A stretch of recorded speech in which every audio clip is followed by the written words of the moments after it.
Жалпы көрүшүүгө салам айтабыз, урматтуу көрүүчүбүз. Кезектеги оор тагдырды сиздерге чагылдыранга даяр турабыз. Бул Бишкек шаардын сыртындагы бир кирпич заводдобуз. Бул жерде күн кечирген 5 баланын энеси кыргыз жараны мына ушул жерде оор тагдырга кабылган. Эмне тагдыр экенин, кандай жашоо экенин сиздерге чагылдырып берели. Биз менен бирге болуңуз.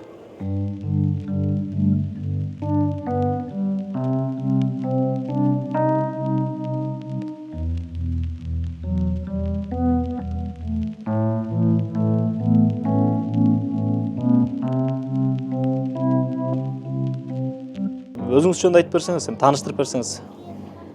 Мен өзүм Ишматова Рахат бүйү. 1984-жылы төрөлгөнмүн. Азыр 40 жаштамын, 5 баланын энесимин.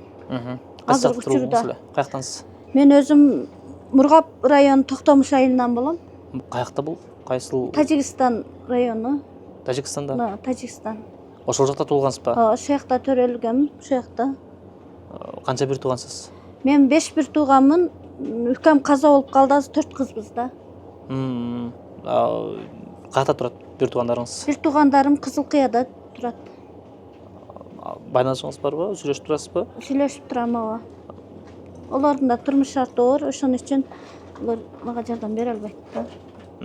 Качан келдиңиз Тажикстандан Кыргызстанга? Мен Тажикстанга келген себебим биринчи жолдошум каза болгондон кийин эле баса бергенмин. Мен болсо 2005 турмушка чыкканмын. Азыр 3 балам бар. Ушул немеден 3 балам. Анан кийин 2 балам бар, 5 балам бар да. Остор бул белектер. Адаттагыдай эле баары оңой. Остор дүкөндөрүнүн бирине келип, жапжаңы Infinix сатып аласың да, экинчи смартфонуңду белекке аласың. Булар менен бүтпөйт. Дагы сонун 2 белек сеники. Керемет. Сага смартфон керекпи? Сага белек керек. Эки жолу турмуш Эки жолу турмуш куруп чыктым да. Эмне болуп каза болдуңуз? Мен ооруп жүрүп эле каза болуп калды. 15 жыл жашадым да. Эмне болуп барды? Ооруда ашказанында язба бар экен, ооруп жүрүп эле каза болуп кетти. Тандыга келгенде мен биякта тууганым жок эле келгенмин. Келип эле мечитте жатып балдарым менен ошол жерде баш кайкалап тургам, анан квартира таап чыкканмын да. Ошондой болгон. Эмне жумуш кылчу элеңиз? Мен биринчи келгенде нан жегенге наным жок, мечиттерден сурамчылык кылып, балдарымды бир жумадай бактым. Анан коробка терип, анан коробка чогултуп, ошентип балдарымды багып аттым. Бул Бишкектеби? Ушунда. Бишкекте, ооба.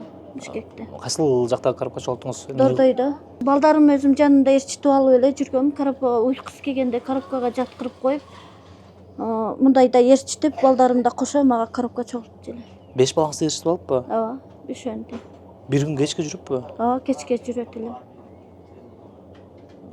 Мен көрүп атам, кичинекей балаңыз бул эмчектеги бала окшойт да. Кызыңыз? О кичинекейим 1,5 жашта да. 1,5 жашта. Баскан. Ону чоң кызым жетелеп алат эле. Ушинтип жетелеп алып, коробка терет элек да. Нан алат элем, квартирага берет элем. Квартира биринчи киргенимде 3000 болгон эле. Анан ошол жерге нан апарып жейт элек, тамак алып, тамакты деле ушуну сатып алчу элек. Ондо менде иш плитка деген ондойлор жок болчу. Коробкада жатчымын.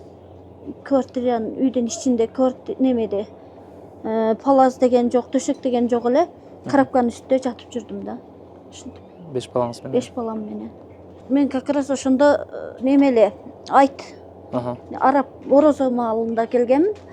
Орозо маалында келип, ошондо кошуналарым, ар жак бер жактан мындай элдер мени көрүп калгандар. Тамак алып келип берип, бириси палаз берип, бириси пияла берип, ушинтип жардамдашканда, каралашканда. Ошо кошуналар, көчөдөгү адамдар көбүнчө мага араба тарткандар жардам берди да. Базардагы? Тартканда базардагылар. Ошолор бирден төшөк алып, маслихатташып, бирден төшөк алып келип берип, үйүмдү көрүп, ушинтип анан неме алып келип берип атты да. Продукт алып келип берип. Мен ойлонгонум ушу балдарым мен көргөн күндү көрбөсүн. Ушулар бир кичине нерсеге муктаж болбой чоңойсо экен, жакшына тарбия алып, жакшына балдардан болсо экен деп тилейм. Балдарымдынчы мен кыйналган күндү ушу балдарым көрбөсүн деп тилейм. Аябай кыйынчылыкты көп көрдүм. Балдарым деле мен кыйналган сайын деле кыйналып, балдарым кошо кыйналып атат. Ошол күндү көрбөй, кыйналбай жашоого умтулса экен деп тилейм да. Мен кыйналганым ушу балдарым коробкада жаткан күндөрүн эстесем, окубаган күндөрүн эстесем, ыйлагым келет да. Ошол күндөрдү Кудайым көрсөтпесин деп көп тилейм да. Бопта мына бойго жеткен чоң кызым көп кыйынчылыкты көрдү да. Ушундай көрбөсүн, кичинекейлерим да ошондой кыйынчылыкты көрбөсүн деп Кудайдан тилейм да. Аябай көп көрдү да менин балдарымчы. Нан жок күндөр, апа нан курсагыңыз ач деген сүйлөгөн сөздөрүн уксам жүрөгүм эзилет эле да. Ошентип аябай кыйынчылыкты башымдан өткөрдүм.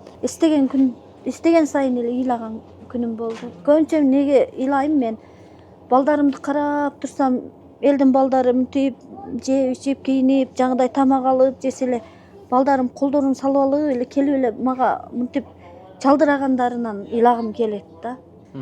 Көбүнчө кичинекей балам түшүнбөйт экен, апа аны антип жеп атат го, бизге да алып берчи дейт. Балам коюп тургун, азыр акча жок, болсун алып берем десем, мен бала экенин түшүнбөйт, ыйлаган күндөрү болду. Кошулуп алып мен кошо ыйлаган күнүм болду. Ушинтип аябай кыйынчылыкты көп көрдүм да.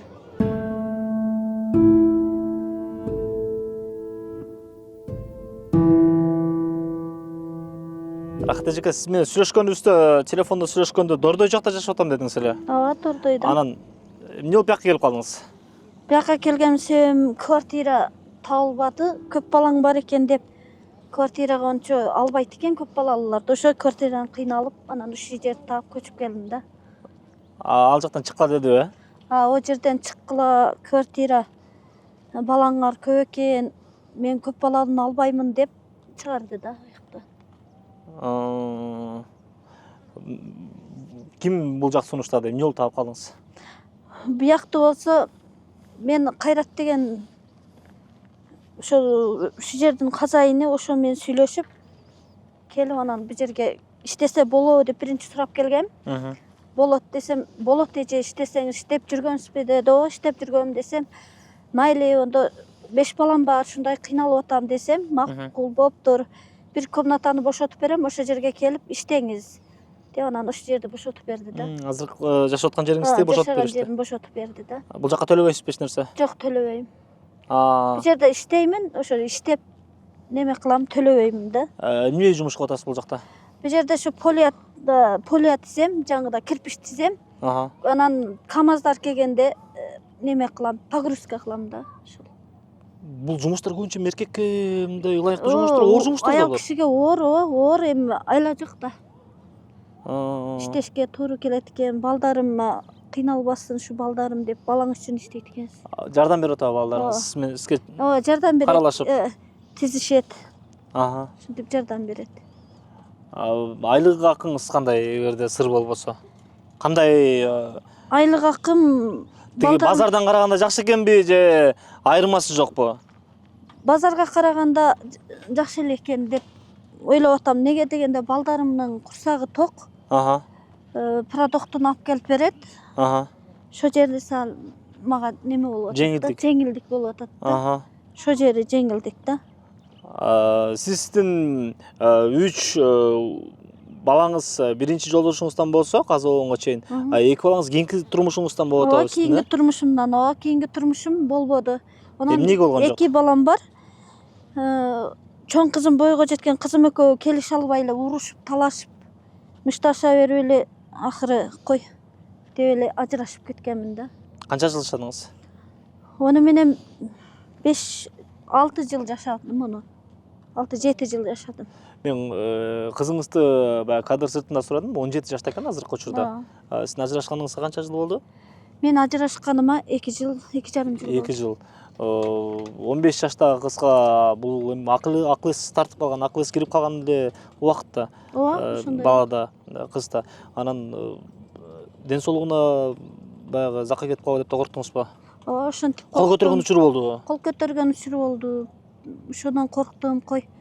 Бул кызым эртең неме болуп калбасын деп коркунуч пайда болду да мага.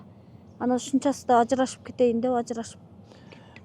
Конфликт эмнеден чыгат экен? Уруш эмнеден чыгат экен? Бул өгөйлөп бирөөнүн кызы деп атабы же эмне деп атат? Уруш экөөнүн келишпестиги билбейм да. Эмне келишпей атат ошол? Мен да ошо жерге түшүнбөймүн. Не болуп урушаттар? Көбүнчө мен кызымды кыйкырып сөккөндөрү жакпады. Көп сөгөт менин кызымды ошо чоң кызымды көп сөгөт. Колго не кирсе атып ийет. Ошондон корктум. Балдарыңыз окуйбу?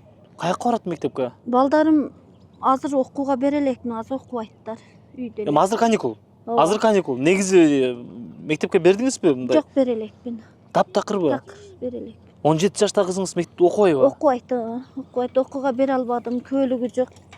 Ушул немеси документин жокмун эсебинен окууга бере албадым да. Көйлүк эмне, туулгандыгы жөнүндө көйлүкпү? Туалуу жөнүндө көйлүгү жок да.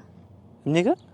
Алынган эмес, мен паспортум, мен өзүмдүн туалуу тууралуу көйлүгүм жокмун эсебинен балама алынган эмес да. Мен кеч алып калдым да. Жакында эле алдым паспорт. Алып анан эки балама гана көйлүк алганга неме болуп калдым.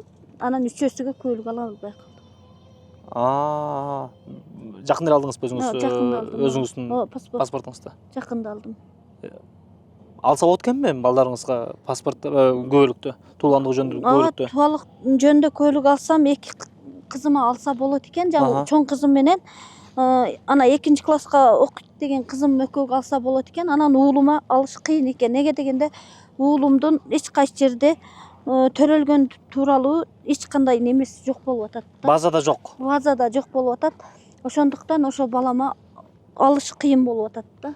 Сиз кадр сыртында да айтып бердиңиз эле, мен төрөтканага барган эмесмин деп. Ошол боюнча айтып берсеңиз да. Төрөтканага барбаган себебим, ондо мен документим жок эди. Жоктун эсебинен баламды үйдө эле төрөгөнмүн. Үйдө эле төрөп, апам бар, апам төрөткөн. Ошол үйдө эле төрөп, ошонун эсебинен врачка да барган эмеспиз, доктурга да барган эмеспиз да. Канча балаңызды үйдө төрөдүңүз? 2 чоң кызым менен ушул азыркы немеси жок баламды үйдө төрөгөн. Үчөөнү, Экөөнү. Экөөнү? Да, экөөнү үйдө төрөгөн. Улуу кызымдан 1-класска түшөт деген уулумду үйдө төрөгөн да. Бул эми азыр 17 жашка чыгып атпайбы? Мынакей 18 жаш кийинки жыл болсо мектепти бүтүш керек экен негизи. Бүтүш керек.